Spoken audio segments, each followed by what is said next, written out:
시편 11편 1절에서 7절의 말씀 가지고 터가 무너지는 자리에 있다면, 터가 무너지는 자리에 있다면 이런 제목으로 말씀을 증가합니다.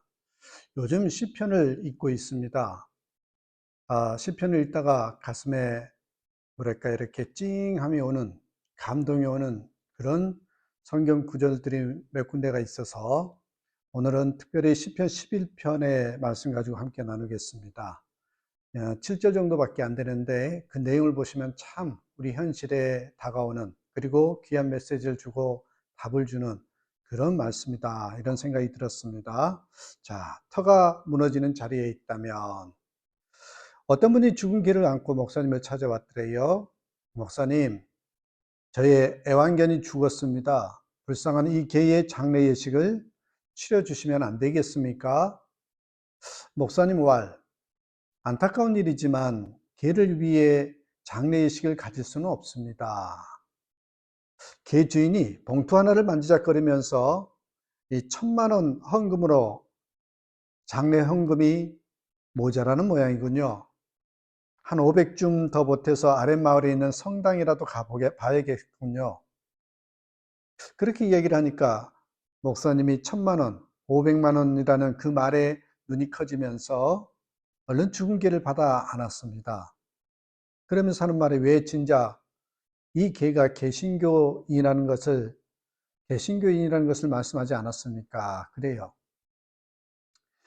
요즘 목사님들의 행태를 비유하는 유머일 것입니다. 설마 이런 목사님이 계시겠어요? 그렇지만 여러분, 이런 유머를 들으면 슬퍼집니다. 그런데요, 일반 성도들도 별반 다를 것이 없는 경우도 있다는 것이죠. 왜요? 교회를 나오는 이유를 물어보면 그것을 알 수 있더란 말입니다. 오늘 본문도 터가 무너지는 자리에서 이 하나님의 품으로 들어간 다윗의 이야기입니다. 오늘 말씀 중에 유난히 눈에 띄는 구절이 있어요. 3절에 보시면 터가 무너지면 의인이 무엇을 하랴. 여기에 터가 무너진다라는 말이 무엇입니까? 삶의 기반이 무너진다라는 말입니다. 이제는 끝이구나, 차라리 죽는 게 낫겠다 하는 그런 상황을 만났다라는 그런 말이겠죠. 중병이라는 진단을 받았을 때, 사랑하는 가족을 잃었을 때, 평생 사업이 망했을 때, 아주 가까운 사람으로부터 배신을 당할 때, 그런 경우가 터가 무너지는 경험이라고 할 수 있습니다. 2절에 보면 시편 저자인 다윗은 바르게 살려는데도 중상모략을 당하고, 게다가 어두운 데 숨어서 그를 헤아려는 상황에 처해 있습니다. 이럴 때 어떻게 해야 하나요? 다윗은 여호와께로 피해야 한다라는 것을 말씀하고 있어요. 4절에 보십시오. 하나님께서 모든 사람을 다 살펴보고 계신다 하고 했고요. 5절에서는 하나님은 의인을 지켜보시고 악한 자를 미워하신다. 6절에 하나님은 악인에게 그물을 던져 사로잡으시고 불과 유황바람으로 그들을 징계하신다. 7절에 하나님은 의로우시기에 의로운 일을 좋아하신다, 그렇게 말씀하고 있습니다. 시편 이 11편에서 우리가 관심을 가져야 할 것은 다윗은 어떻게 터가 무너지는 그런 위기에 처하고도 어떻게 그렇게 하나님을 믿을 수 있었느냐 하는 것입니다. 원래 믿어지는 사람, 안 믿어지는 사람이 구별돼서 태어나는 것은 아니잖아요. 어떤 아이는 말을 시작하자마자 하나님 감사합니다, 하나님 믿습니다, 할렐루야, 이렇게 하나요? 그렇지 않습니다. 그런데 어떻게 다윗은 터가 무너지는 순간에도 하나님을 믿고 고백하고 찬양할 수 있는 것입니까? 그것도 한두 번도 아니고 우리가 보기에 지겹다고 여길 정도로 그렇게 모든 상황 속에서 믿고 고백하고 찬양할 수 있느냐는 것입니다. 처음에 제 나름대로 조지 물러의 책도 읽어본 적이 있어요. 그 소위 말하면 일기책인데요. 읽다 보니까 맨날 이렇게 매번 중복되는 내용이 나왔습니다. 그러다 보니까 좀 지겹다는 생각이 들더라고요. 계속 기도했더니 응답받았다, 이것도 응답받았다, 오늘도 응답받았다. 그러다가 이게 뭘까? 한 번도 제대로 응답받은 감정이 없는 일도 얼마나 많은데, 그래서요, 이 시간이 지난 후에 다시 한번 그 책을 읽어봤더랬어요. 그랬더니요, 이번에는 또 다르게 보이는 겁니다. 왜요? 그 응답받았다, 그 사건만 보는 게 아니라 그 속에 담긴 하나님의 사랑, 또 임마누엘이신 예수님, 그리고 성령의 역사하심, 뭐 하나님 나라와 영생, 뭐 기도의 축복, 엄청난 그런 진리들이고 또 복음이 담겨 있다는 것을 알게 되었습니다. 그런데 이것을 우리가 여러분 아십니까? 모르는 게 아니에요. 이게 진리고 복음이라는 걸 압니다. 정말 믿어주고 누려지지 않으니 예수 믿고도 거짓말하고 죄와 타협하고 미워하고 싸우고 두려워하면서 염려하면서 사는 것 아닙니까? 아는데 진짜로 믿어지지 않으니 그런 모습이 나타난다는 것이죠. 그래서요, 오늘 본문을 통해서 우리는 두 가지만 한번 생각해 보고자 합니다. 정말 제가 이 시편 11편을 읽으면서 진심으로 전하고 싶은 말이 있었습니다. 또 제 자신이 깨달아진 게 있었단 말이죠. 그게 뭐냐면 먼저요, 여러분 위기가 무엇일까? 내가 그리스도인으로서 살아가면서 그리스도인에게 가장 큰 위기는 무엇일까? 그것을 묵상하고 생각해 보았더니 여러분 믿어지지 않는 것이에요. 믿어지지 않는 것이 위기라는 것입니다. 진짜 위기는 터가 무너지는 것 같은 어려움이 아니라는 것입니다. 조금만 어려움이 닥쳐도 하나님이 믿어지지 않는 것이 위기라는 것입니다. 한 청년이 제3에 대한 확신을 갖기를 원했습니다. 이미 모든 성경의 약속을 다 알아요. 알면서도 그는 확신을 갖지 못해서 괴로워하고 있었던 거죠.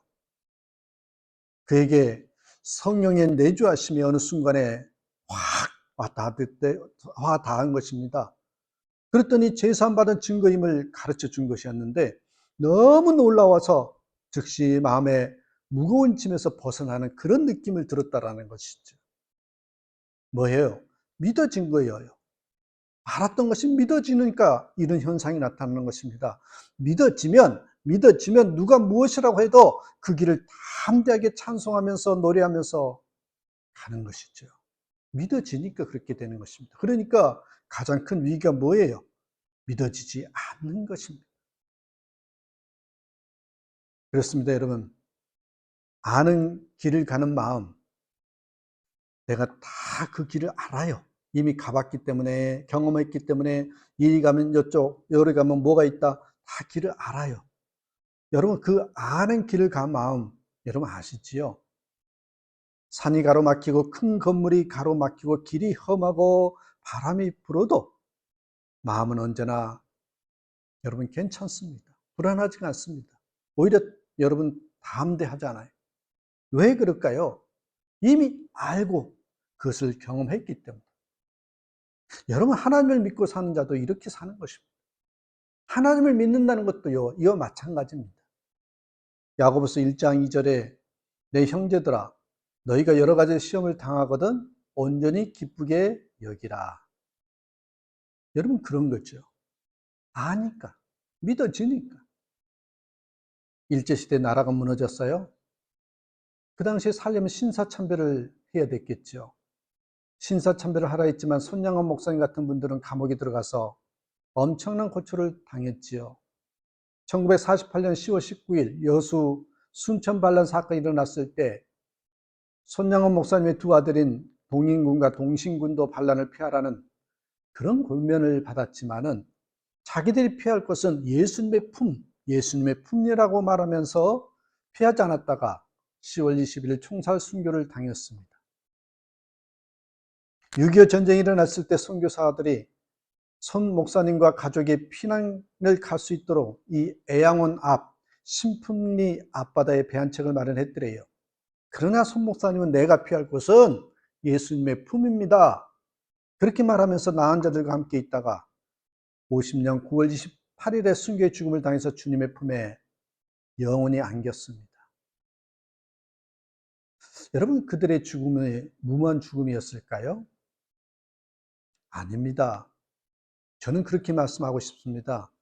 이 한국의 신앙인을, 다시 말하면 한국을 살린 죽음이다. 한국 교회를 살린 죽음이다. 저는 손양호 목사님 같은 분들 때문에 하나님께서 한국 교회를 포기하지 않으신다. 그렇게 믿습니다. 만약에 여러분 주기철 목사님, 손양호 목사님 같은 분들이 산으로 도망을 갔다면 그들은 얼마나 더 사셨겠지만은, 얼마를 더 사셨겠지만은, 여러분 우리나라는 어떻게 되었을까요? 사랑하는 여러분, 삶을 살아가면서 어려움을 당한 것이 위기 아니에요. 그 어려움을 당할 때 하나님이 믿어지지 않는 것이 진짜 위기다. 여러분 이걸 분명히 깨닫고요, 삶에 적용하면서 살아야 됩니다. 그래서 우리는 어떻게 살아야 됩니까? 그래, 맞다. 내가 믿음으로 한번 살아봐야 되겠다.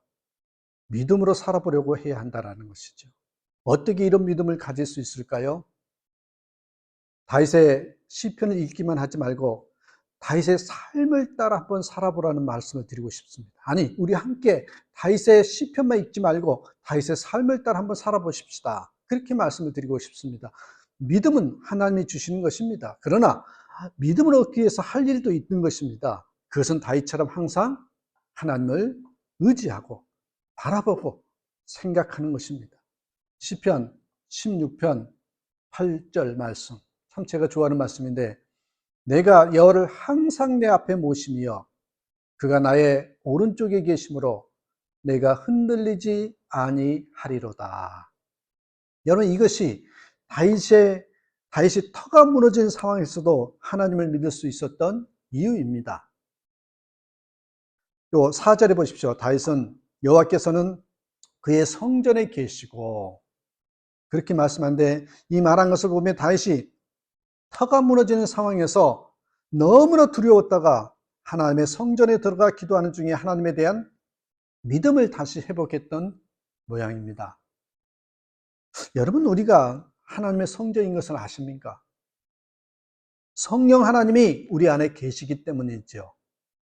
시편 11편의 기자가 이 위기의 때에 성전을 찾아 하나님의 얼굴을 배웠다면, 우리는 이미 우리 안에 성령 하나님을 모시고 사는 것을 알아야 합니다.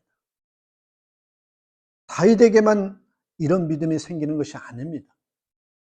하나님을 바라보며 이 말씀에 순종하려는 자에게는 모든 터가 무너져도 이런 담대한 믿음이 생깁니다.